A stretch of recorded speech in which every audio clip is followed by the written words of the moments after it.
the small one. Where's my jar?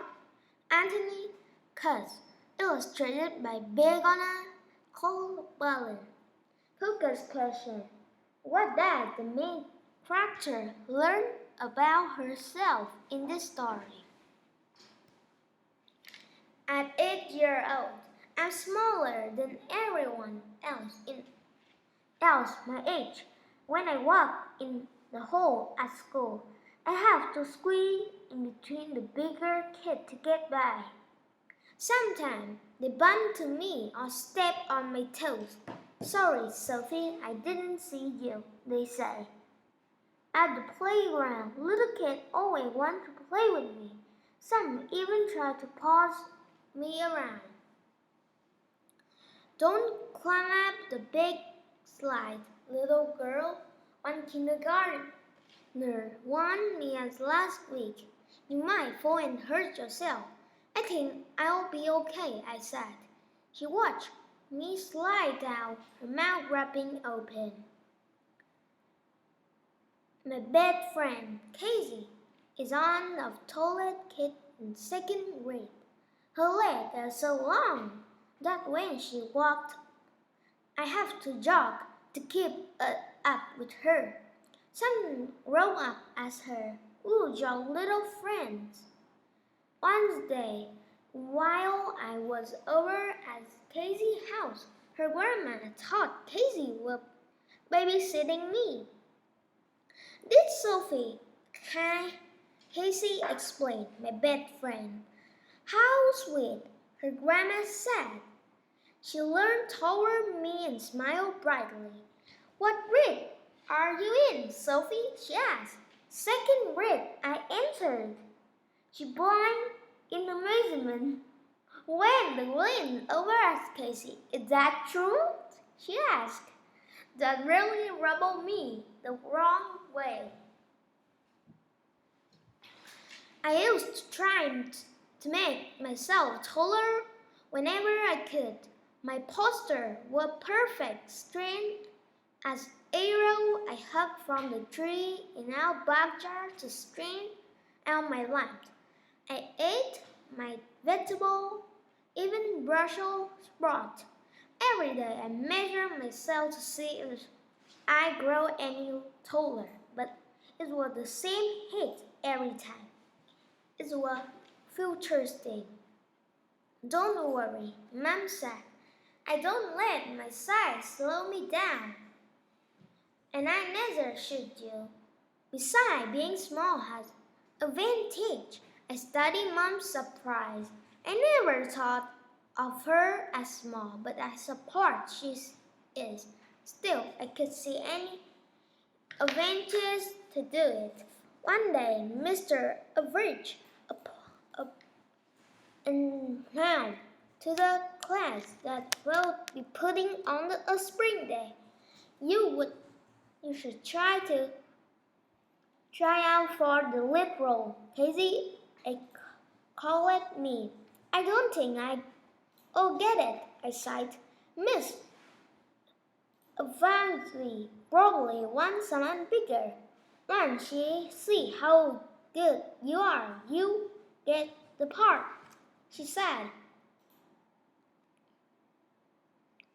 At the audience,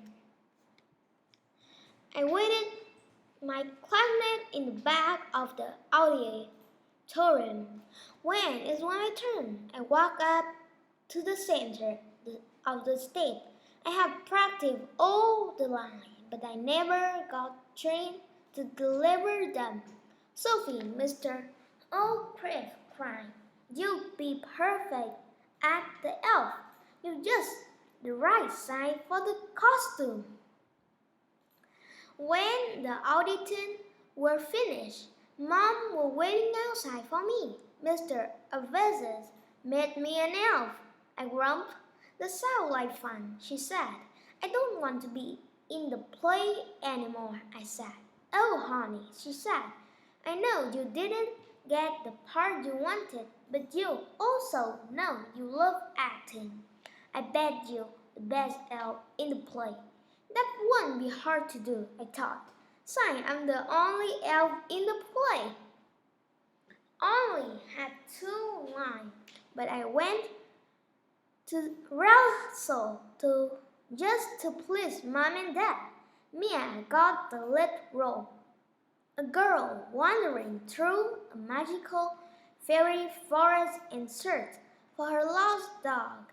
In the last scene, she finds the bog under a giant mushroom, and when she opened it, guess what jumped out? Miss Aurelia dog, Prince, played the dog role. She brought him to all the rehearsal, and when he wasn't on stage, we got to play with him. He liked all the attention from the other kids, but he seemed to like me best. The night of the show, my first line came early. Let us, the fairy queen, dramatic stuff.